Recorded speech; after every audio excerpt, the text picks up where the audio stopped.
think we all have this imagination or this picture that the homeless person is that drunk guy lying on the sidewalk with a bottle of Jack Daniels next to him, or the guy who's standing there on the street corner with his hands out. But that's not the true picture of homelessness. Homelessness is sometimes people you don't even see. They don't know what it feels like to have to sleep on the street. And you got some homeless people that don't care, that don't want to do nothing for themselves. So they got everybody thinking that all homeless people are like that. And we're not.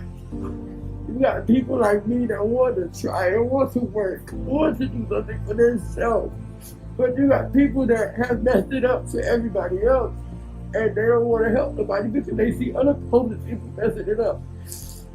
Most people are blinded by superficiality and don't appreciate the seemingly little things such as showering, having electricity, or having a home to go to whenever you want or need, with a refrigerator filled with food. There are stores with a surplus of goods where you buy so much more than you could possibly need. Their large range of options seem normal to most, but not to the everyday homeless person. I've had to result in doing things for money that I didn't want to be able to eat. I spoke to Courtney, a 37-year-old woman who has been homeless since she was 17 years old, and Joseph, a 59-year-old man who was homeless for 10 years but now has housing. I asked them what the hardest part about homelessness was.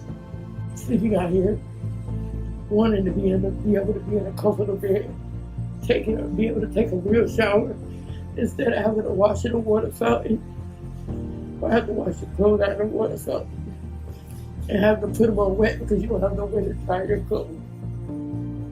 Sleeping on the ground, and then when you get wet in the rain, you got nowhere to go. The hopelessness of that feeling so hopeless out on the ground, rain, got nowhere to go. That's the worst part for me. And I just want that chance, that one chance to say, I did it. I feel good and I did it for myself, not for nobody else. We approached this woman who had been living on the side of a busy road for days.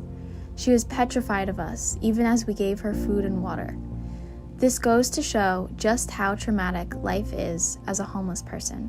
Then, I spoke to Perry Cannon, a pastor that works for Hope South Florida, an organization that helps homeless in any way they can by giving them meals, helping them with housing, offering showers if needed, and giving them donated clothes and other personal items. And so I'm the one who orchestrates all the different shared meals with our faith-based community.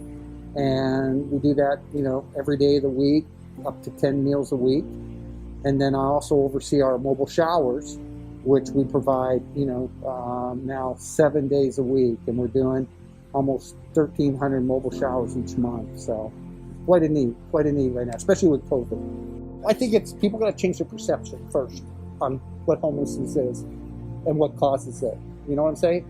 You have to, it's not so much changing them as it's changing how we look at them. All of us collectively. What can, and I think COVID, believe it or not, I think COVID came almost at the right time because now the field is level. Now all of a sudden, you have people that unfortunately have come across, things that were out of their control, financial, loss of jobs. And so all of a sudden they look at a person who's been homeless and say, oh my gosh, I could very well be that person. And so I think that changes the way people think about each other. I think that changes your heart. It's just just how quickly something can happen. And so to answer that question again, it's how the public the perception of homelessness and how quickly it can happen to all of us. We're all, not all of us, but many of us are like a paycheck away. So, and social distancing, the homeless, they do that all their lives. So many will pass by a homeless person on their way to home or work and not only dismiss them, but forget about them and move on to go about their normal lives, not thinking about the millions who don't have the same privileges. If you take the time to sit down, talk to a homeless person, and actually listen to their story, you may have a new appreciation for what you have and a new understanding of homelessness. You will come to realize that they are just like us, human beings. Don't judge homelessness by what you see, it's what you don't see. It's what you don't see.